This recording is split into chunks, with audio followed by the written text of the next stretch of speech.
प्यारे बच्चों नमस्कार, कैसे हो आप सभी। मैं आशा करता हूं कि आप लोग बहुत अच्छे होंगे, स्वस्थ होंगे और आप सभी की पढ़ाई भी बहुत ही अच्छी चल रही होगी।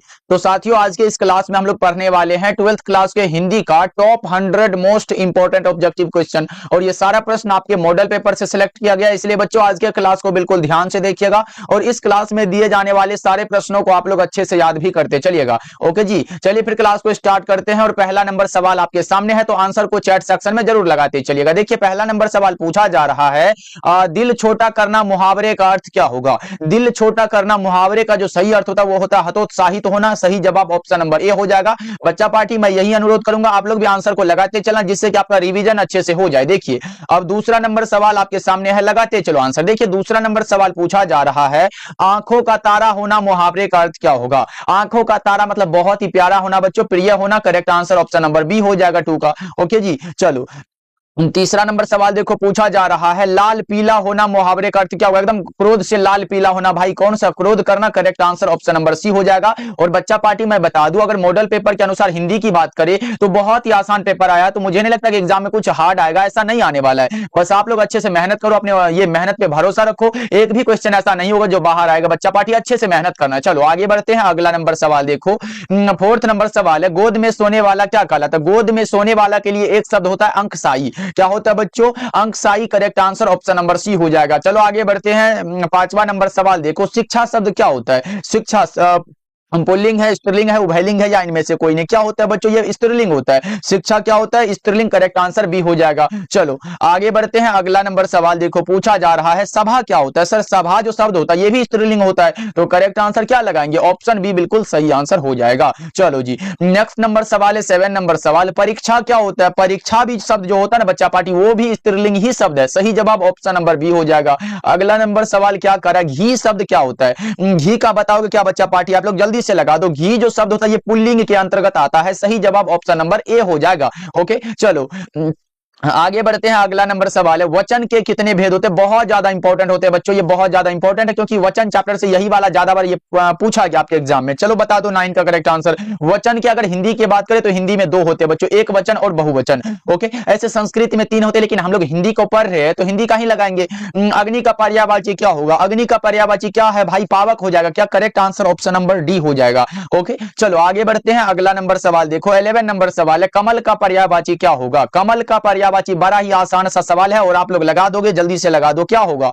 कमल का सरोज हो जाएगा। Correct answer option number B होगा। और बच्चा पार्टी आप लोग क्लास को लाइक करते चलना, जितने भी बच्चे जुड़े हुए हो सभी बच्चे क्लास को लाइक करते चलना, तब बहुत मजा आता है पढ़ाने में। चलो आगे बढ़ते हैं, 12 नंबर सवाल देखो, जो बहुत बोलता है उसके लिए एक शब्द क्या होगा। जो बहुत बोलता है उसके लिए एक शब्द वाचाल होता है। क्या होता है सर, वाचाल। Correct answer option number A हो जाएगा। चलो आगे बढ़ते हैं, 13 नंबर सवाल है, जो पुरुष अभिनय करे उसके लिए एक शब्द क्या होता है। जो पुरुष अभिनय करे उसके लिए हम लोग कह सकते हैं अभिनेता हो जाएगा। अगर स्त्री अभिनय करती तो वो अभिनेत्री कहलाती है, ये भी आप लोग याद रख लो। चलो जी आगे बढ़ते हैं, नेक्स्ट नंबर सवाल पूछा जा रहा है, 14 नंबर सवाल है, जल में रहने वाली सेना के लिए एक शब्द क्या होगा। जल में रहने वाली सेना के लिए जल्दी से बता दो। 14 नंबर सवाल आपके फोन के स्क्रीन पर है और आप लगा रहे हो सर इससे हम लोग नौसेना कहते हैं। Correct answer option number C हो जाएगा। चलो आगे बढ़ते हैं, अगला नंबर सवाल है, तीव्र बुद्धि वाला के लिए एक शब्द क्या होता है। तीव्र बुद्धि वाला कुशाग्र बुद्धि वाला कहलाता है बच्चों। करेक्ट आंसर ऑप्शन नंबर ए होगा। 15 का ए लगा रहे हो आप लोग तो बहुत अच्छे कर रहे हो। चलो आगे बढ़ते हैं, 16 नंबर सवाल है, कमल नयन शब्द में कौन सा समास है।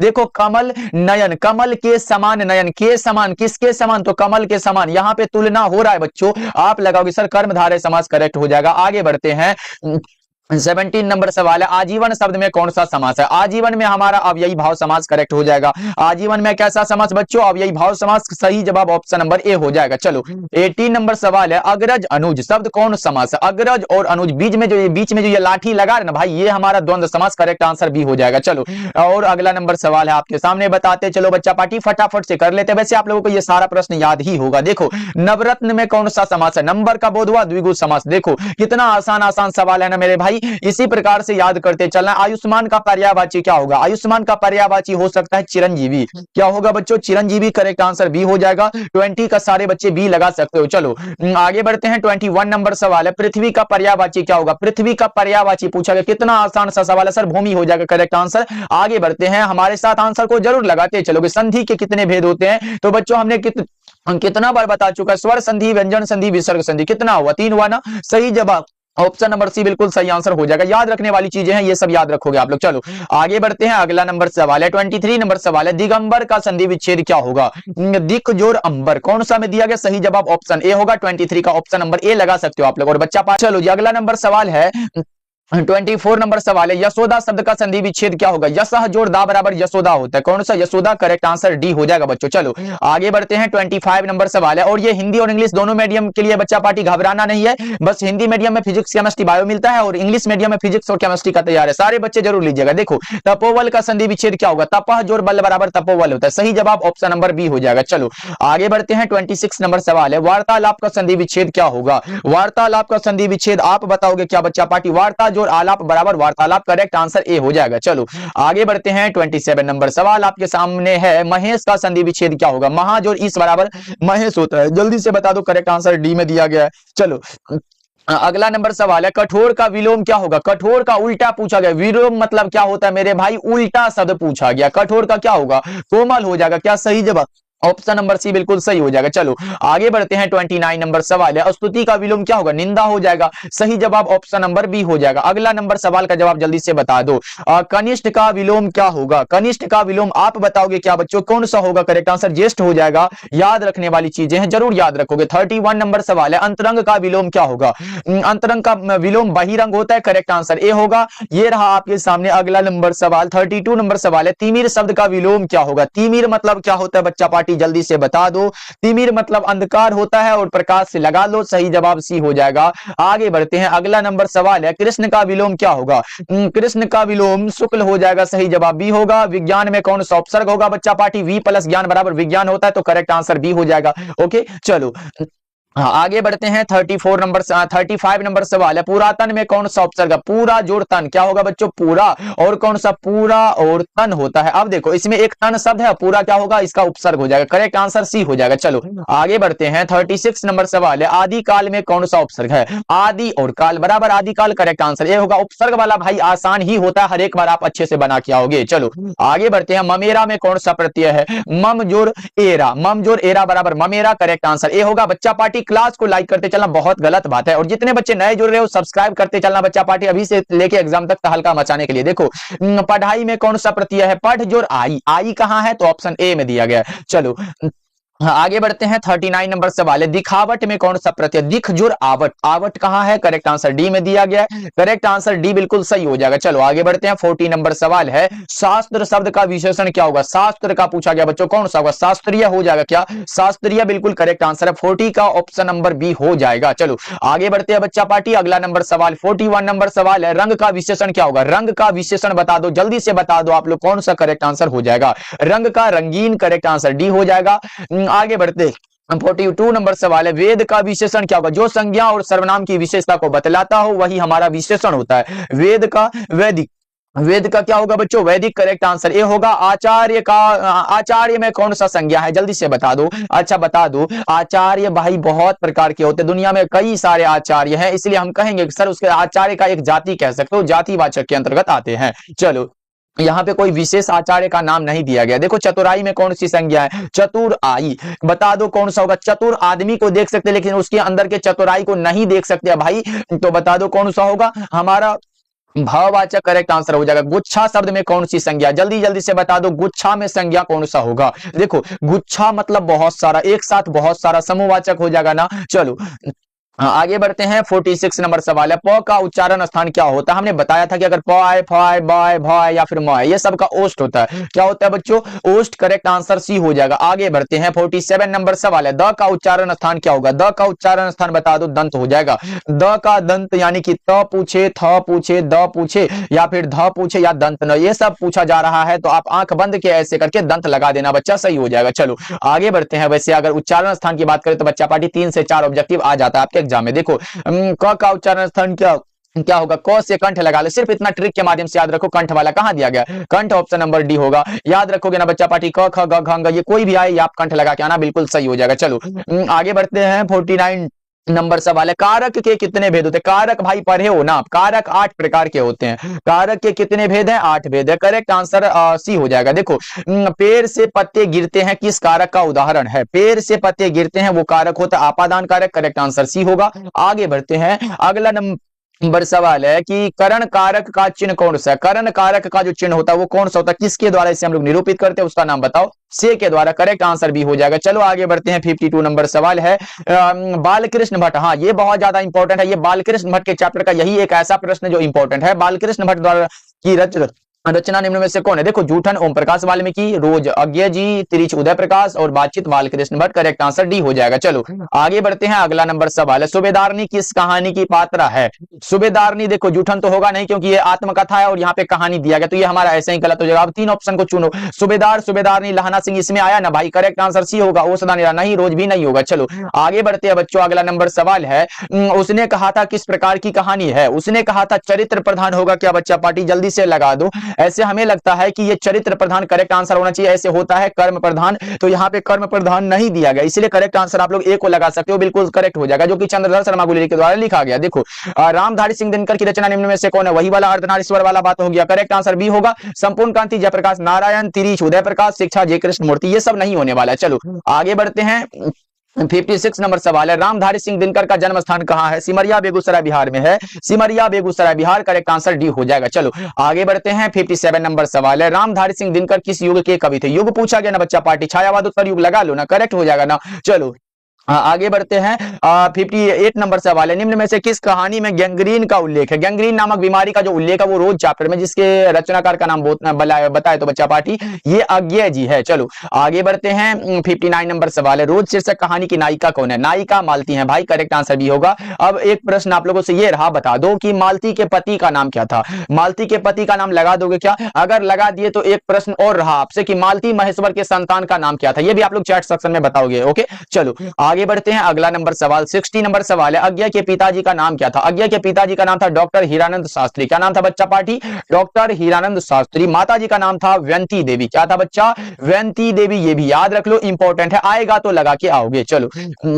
61 नंबर सवाल है भगत सिंह की रचना निम्न में से कौन है। वही वाला लगा रहे हो क्या, संपूर्ण क्रांति गलत हो जाएगा। उसने कहा था गलत है। ओसदानीरा गलत है। एक लेख और एक पत्र, जो कि एक प्रकार का ऐतिहासिक पत्र है। करेक्ट आंसर ए हो जाएगा बच्चा पार्टी। चलो आगे बढ़ते हैं। 62 नंबर सवाल है चोर कैसे ताल है। चोर कैसे ताल है बच्चों, आप लगाओ सर उथले हो सकता है क्या, उथले। करेक्ट आंसर ऑप्शन ए बिल्कुल सही आंसर है। चलो आगे बढ़ते हैं। अगला नंबर सवाल है बिस्नी किस एकांकी की पात्रा है। बिस्नी सिपाही की मां मोहन राकेश वाले चैप्टर में इसका नाम है बच्चों। करेक्ट आंसर सी होगा। जिस प्रकार मुन्नी मानक कुंती ये सब कौन है, ये सिपाही की मां की एक पात्रा है, याद रखोगे आप लोग, पात्र पात्रा कह सकते हो। चलो आगे बढ़ते हैं। 64 नंबर सवाल है ओ सदानीरा शीर्षक निबंध के निबंधकार कौन है। ओ सदानीरा निबंध है जगदीश चंद्र माथुर की रचना है। करेक्ट आंसर ए हो जाएगा। चलो आगे बढ़ते हुए हजारी प्रसाद द्विवेदी के बारे में तो हम लोगों ने 10th में ही पढ़ चुका कि वो क्या नाम था चैप्टर का नाम, नाखून क्यों बढ़ते। हाँ नाखून क्यों बढ़ते, जो कि ललित निबंध था, वो हमारा ये 10 में आता है, ये हमारा नहीं होने वाला है। भगत सिंह एक लेख और एक पत्र, नामवर सिंह पर गीत और समाज, ये सब याद रखोगे आप लोग। चलो आगे बढ़ते हैं। 65 नंबर सवाल है बहुजन संप्रेषण के माध्यम नामक पुस्तक के रचयिता कौन है। बहुजन संप्रेषण के माध्यम जगदीश चंद्र माथुर की रचना है। करेक्ट आंसर सी हो जाएगा। चलो आगे बढ़ते हैं। 66 नंबर सवाल है, ये रहा आपके सामने, जल्दी जल्दी से चैट सेक्शन में लगा दो, इसको थोड़ा सा छोटा कर देते हैं बच्चा पार्टी। अब लगा दो क्या होगा, दलित साहित्य का सौंदर्य शास्त्र नामक आलोचना पुस्तक के रचयिता कौन है। ये है ओम प्रकाश वाल्मीकि। क्या होगा बच्चों, अगर पूछे नए साहित्य का सौंदर्य शास्त्र तो मुक्ति बोध लगाना, लेकिन अभी का हमारा correct answer option number A हो जाएगा। ओके चलो आगे बढ़ते हैं। ये रहा आपके सामने प्रश्न, लगा दो ओम प्रकाश वाल्मीकि और कलीराम किस शीर्षक पाठ के पात्र है। कलीराम ओम प्रकाश वाल्मीकि, यानी जूठन में पढ़े हो ना भाई, जो कि ओम प्रकाश वाल्मीकि की रचना है। ओके चलो आगे बढ़ते हैं। अगला नंबर सवाल देखो पूछा जा रहा है आप लोगों से, जल्दी जल्दी से, ये भी थोड़ा छोटा करना पड़ेगा। अब लगा दो क्या होगा इसका करेक्ट आंसर, आदमी यथार्थ को जीता ही नहीं यथार्थ को रचता भी है। यह कथन किस लेखक का है, किस लेखक का है, मलिया जी का है। करेक्ट आंसर सी हो जाएगा 68 का। ओके चलो आगे बढ़ते हैं। अगला नंबर सवाल का जवाब जल्दी से लगा दो चैट सेक्शन में, आपके सामने है हंसते हुए मेरा अकेलापन शीर्षक पाठ के लेखक कौन है। हंसते हुए मेरा अकेलापन जो होता है बच्चा पार्टी, ये एक प्रकार का डायरी है और ये लिखा गया मलियज साहब के द्वारा। करेक्ट आंसर बी हो जाएगा। चलो आगे बढ़ते हैं। अगला नंबर सवाल है तिरीच शीर्षक कहानी किस प्रकार की रचना। तिरीच उदय प्रकाश की रचना, जो कि जादू यथार्थवादी कहानी कह सकते हो। सही जवाब ऑप्शन नंबर बी हो जाएगा। चलो आगे बढ़ते हैं बच्चों। अभी तक क्लास को लाइक नहीं किए हो तो क्लास को आप लोग लाइक करते चलना बच्चा पार्टी, बहुत मेहनत करते हैं हम आपके लिए, और आपका भी एक थोड़ा सा ये रिक्वेस्ट करते क्लास को लाइक करते चलना, और चैनल पे पहली बार जुड़े जुड़ रहे हो तो सब्सक्राइब करते चलना आप लोग। ओके जी, देखो जे कृष्णमूर्ति की रचना इनमें से कौन है जे कृष्णमूर्ति की रचना? शिक्षा चैप्टर पढ़े हो ना भाई, करेक्ट आंसर डी हो जाएगा। ओके, देखो ऐसे जूठन ओम प्रकाश वाल्मीकि, बातचीत बालकृष्ण भट्ट, रोज अज्ञे जी। ओके, चलो आगे बढ़ते हैं। अगला नंबर सवाल है 72 नंबर सवाल, लिडबेटर के अनुसार जे कृष्णमूर्ति क्या थे? विश्व शिक्षक थे क्या? करेक्ट आंसर बी हो जाएगा। चलो आगे बढ़ते हैं बच्चा पार्टी। ओराव भाषा में धागर शब्द का अर्थ क्या होता है? ओराव भाषा में भारे का मजदूर होता है। क्या होता है? भारे का मजदूर। करेक्ट आंसर ए होगा। आगे बढ़ते हैं बच्चा पार्टी, ये रहा 74 नंबर सवाल, गंडक नदी की चर्चा किस शीर्षक पाठ में? गंडक नदी की चर्चा कोई नदी है तो उसमें है ओसदानेरा में। Correct answer option number B हो जाएगा। चलो आगे बढ़ते हैं। अगला नंबर सवाल का जवाब जल्दी से लगा दो चैट सेक्शन में, आप लोग जल्दी से बता दो बच्चा पार्टी। ये रहा आपके सामने, इसको भी छोटा करना पड़ेगा। रामधारी सिंह दिनकर किस विश्वविद्यालय के उपकुलपति के पद पर आसीन रहे हैं? बता दो 75 नंबर सवाल का जवाब जल्दी से। ओके, भागलपुर विश्वविद्यालय। करेक्ट आंसर सी होगा, याद रखना बच्चों। चलो आगे बढ़ते हैं। 76 नंबर सवाल आपके सामने है, बता दो अर्धनारीश्वर शीर्षक पाठ हिंदी साहित्य की कौन सी विधा? अर्धनारीश्वर निबंध है, रामधारी सिंह दिनकर की रचना है। ये सब आसान प्रश्न है, आप लोग याद रख सकते हो। 77 नंबर सवाल है, स्पीच का उद्देश्य सुनने वालों के मन में जोश और उत्साह पैदा करना। यह उक्ति किसकी है? तो ये बालकृष्ण भट्ट की रचना है बच्चों। करेक्ट आंसर डी होगा। जहां से वो हमारा निबंध पढ़ना शुरू होता है ऐसे करके, उससे 16 या फिर 17 लाइन में देखना, ये वाला लाइन आपको मिल जाएगा, तो याद रखिएगा आप लोग। चलो आगे बढ़ते हैं। अगला नंबर सवाल का जवाब बता दो, प्रकृति वर्णन से संबंधित कविता कौन है? प्रकृति वर्णन से संबंधित कविता का नाम है उषा, शमशेर बहादुर सिंह की रचना है। शमशेर बहादुर सिंह को कवियों के कवि कहा जाता है, ये भी आप लोग याद रखोगे। चलो आगे बढ़ते हैं। वही नीचे में पूछा गया बच्चा पार्टी, देख रहे हो ना, ऐसा ही प्रश्न आने वाला भाई, घबराओ नहीं। हम है तो फिर गम किस बात की। देखो कवियों के कवि शमशेर बहादुर सिंह को कहा जाता है। करेक्ट आंसर ए होगा। ये पंत वाला तो 10th में पढ़े थे प्रसाद, हाँ ये 12th का हमारा तुमुल कोलाहल कला में चैप्टर है। निराला भी हम लोग इसमें नहीं पढ़ते। चलो आगे बढ़ते हैं। अगला नंबर सवाल का जवाब बता दो, मुक्तिबोध का पूरा नाम क्या है? Gajanan Madhav Muktibodh. Correct answer C हो जाएगा जी। चलो आगे बढ़ते हैं। यहाँ पूरा नाम से याद आया कि आप लोग अज्ञे का पूरा नाम कमेंट सेक्शन में लिख के जाना। अज्ञे का पूरा नाम क्या है, ये आप लोग कमेंट सेक्शन में बताओगे, हम देखेंगे कि कौन कौन बच्चे लगाते हैं। चलो आगे बढ़ते हैं बच्चों। अगला नंबर सवाल का जवाब बता दो, ज्ञानेंद्र पति किस प्रशासनिक पद पर थे? ज्ञानेंद्र पति के बारे में पूछा गया, कारा अधीक्षक के पद पर थे। Correct answer option number B होगा, याद रखोगे आप लोग। आगे बढ़ते हैं। 82 नंबर सवाल है, गांव का घर शीर्षक कविता के कवि कौन है? गांव का घर ज्ञानेंद्र पति की रचना है। करेक्ट आंसर डी होगा। ऐसे अगर देखो यहाँ ये कवित्व जो रचना है, ये भूषण जी की रचना, सूरदास पद वाला और नाभादास कौन सा छप्पा वाला। चलो आगे बढ़ते हैं। उषा शीर्षक कविता के कवि कौन है? उषा शमशेर बहादुर सिंह की रचना है। करेक्ट आंसर बी हो जाएगा, याद रखोगे आप लोग। ऐसे बच्चा पार्टी क्वेश्चन को देख के नहीं लगता कि इतना भी आसान एग्जाम में नहीं आने वाला होता है। ओके जी, चलो आगे बढ़ते हैं। इसलिए हमारा तैयारी जिस भी लेवल का हो एकदम बेहतर तरीके से होना चाहिए, जिससे कि हमारे प्रतिद्वंदी को लगे कि भाई एग्जाम का तैयारी ये करके आया है। देखो तुलसीदास का जन्म कहाँ हुआ था? ये बता दो ना, राजापुर बांदा उत्तर प्रदेश में। करेक्ट आंसर ए हो जाएगा। चलो आगे बढ़ते हैं। अगला नंबर सवाल है कि कवि भूषण की कविता में कौन सा रस पाया जाता है? वीर रस। भूषण जी वीर रस के महान कवि हैं, सही जवाब ऑप्शन सी हो जाएगा। चलो 86 नंबर सवाल की ओर बढ़े तो हमारे सामने ऐसा प्रश्न आया, आसान वाला प्रश्न आया है कि जयशंकर प्रसाद रचित महाकाव्य का नाम क्या है? कामायनी। जयशंकर प्रसाद के महाकाव्य का नाम है Kamayani. Correct answer option number A हो जाएगा। देखो सुभद्रा कुमारी चौहान का जन्म स्थान कहाँ है? सुभद्रा कुमारी चौहान का जो जन्म स्थान है वो है कहां पर? Nihalpur Allahabad Uttar Pradesh. Correct answer D होगा। लेकिन याद रखोगे सुभद्रा कुमारी चौहान का जन्म हुआ था 16 अगस्त 1904 को, निधन हुआ था 15 फरवरी 1948 को, निधन हुआ था कार दुर्घटना में, और नागपुर से जबलपुर आपसी में, ये याद रखोगे। चलो बसंत पंचमी के दिन। चलो अगला नंबर सवाल का जवाब बता दो, पुत्र वियोग शीर्षक कविता की कवित्री कौन है? Subhadra Kumari Chauhan. Correct answer A होगा, याद रखोगे। चलो आगे बढ़ते हैं। अगला नंबर सवाल है कि खोया हुआ खिलौना, ये रहा आपके सामने प्रश्न, और बताओगे आंसर क्या होगा? मेरा खोया हुआ खिलौना अब तक मेरे पास ना आया, यह पंक्ति जो किस शीर्षक कविता की है? मेरा खोया हुआ खिलौना, ये सुभद्रा कुमारी चौहान अपने पुत्र के लिए, अपने पुत्र को ये खिलौना मानती है, मतलब इसी प्रकार इसका खिलौना क्या है? उनका पुत्र है। अब बता दो, मतलब इसके पास ना आया, इसको छोड़ के चला गया, ये पुत्र वियोग कविता की ये लाइन है। करेक्ट आंसर ए हो जाएगा। चलो आगे बढ़ते हैं। अगला नंबर सवाल 90 नंबर सवाल आपके सामने है, और आप क्या लगा रहे हो? आंसर जल्दी से बता दो। पंचायती राज में जैसे खो गए पंच परमेश्वर, ये कविता है, ये लाइन जो है ये लिया गया है गांव का घर कविता से, जो कि ज्ञानेंद्र पति के द्वारा ये लिखा गया। चलो आगे बढ़ते हैं बच्चों। अगला नंबर सवाल आपके सामने है, और आप क्या लगाओगे? आंसर चैट सेक्शन में जल्दी से बता दो। पूछा जा रहा है, प्यारे नन्हे बेटे को कविता नायक जो वो कहाँ का रहने वाला है? भिलाई छत्तीसगढ़ लगा सकते हो बच्चों। करेक्ट आंसर ए हो जाएगा। चलो आगे बढ़ते हैं।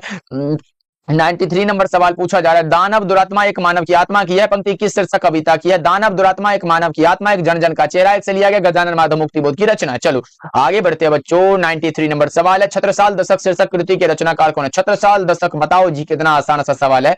भूषण जी की रचना छत्रसाल दशक, महाराज छत्रसाल की वीरता का बखान इन्होंने किया है, याद रखोगे आप लोग। ओके, और शिवा बावनी, हाँ शिवा बावनी में ये शिवाजी की वीरता का बखान किया, और छत्रसाल दशक में महाराज छत्रसाल की वीरता का बखान किया, किसने? भूषण जी ने। चलो आगे बढ़ते हैं, कवि जासी की रचना निम्न में से कौन है? देखो, कवि भूषण जी, करबक मलिक मोहम्मद जैसी, उषा शमशेर बहादुर सिंह, छप्पन नाभादास। करेक्ट आंसर बी हो जाएगा हमारा। चलो आगे बढ़ते हैं, 95 नंबर सवाल है आपके सामने, चित्र लेखा, लेखा नहीं मेरे भाई, यहाँ पे होना था, यहाँ पे एक चीज होना था कि यहाँ पे होना था चित्र, चित्र रेखा, रेखा वाला बात है भाई, अब लगा दो। चित्र रेखा है, कहरानामा है, ये सब अगर आ रहा है ना भाई, आप लगाओ मलिक मोहम्मद जैसी। करेक्ट आंसर डी होगा। ये पद्मावत है, ये सब क्या है? मलिक मोहम्मद जैसी की रचना है। चलो आगे बढ़ते हैं, अगला नंबर सवाल है, जैसी किस भक्ति शाखा के कवि है? जैसी को प्रेम के पीर के कवि कहा जाता है, तो प्रेम मार्गी कह सकते हो। करेक्ट आंसर ए हो जाएगा। चलो आगे बढ़ते हैं, सूरदास किस काल के कवि है? सूरदास जी भक्ति काल में आते हैं बच्चों। हमने बताया है कि आपके काव्य खंड में शुरू के 4 कवि, देखो मलिक मोहम्मद जैसी, सूरदास, तुलसीदास, नाभादास, ये दास वाले भाई भक्ति काल में ही आते हैं, तो करेक्ट आंसर भी होगा। सिर्फ इतना याद रख लो, दास वाले भक्ति काल। ओके चलो आगे बढ़ते हैं, अगला नंबर सवाल का जवाब बता दो। 98 नंबर सवाल है, पाठ्य पुस्तक में सूरदास रचित पद कहां से संकलित है? सूरसागर से लिया गया, सूरदास की रचना सूरसागर से लिया गया, याद रखोगे आप लोग बच्चों। चलो आगे बढ़ते हैं, अगला नंबर सवाल है 99 नंबर सवाल, तुलसीदास रचित सर्वश्रेष्ठ महाकाव्य कौन है? सर्वश्रेष्ठ महाकाव्य है रामचरितमानस। क्या है बच्चों? रामचरितमानस। करेक्ट आंसर बी हो जाएगा। चलो आगे बढ़ते हैं, और आज के क्लास का ये रहा हमारा लास्ट सवाल, बता दो निम्न में से किसे लोकनायक कहा जाता है? लोकनायक जो कहे जाते हैं उसका नाम है Jayaprakash Narayan. Correct answer option number A हो जाएगा बच्चा पार्टी। चलो जी, आज का क्लास आपको कैसा लगा कमेंट करके जरूर बताना बच्चा पार्टी, और चैनल पे पहली बार जुड़ रहे हो सब्सक्राइब जरूर करिएगा बच्चों। ओके चलो जी, मिलते हैं फिर अगले क्लास में। आप लोग अपना ध्यान रखिएगा, क्लास को लाइक कर लीजिएगा।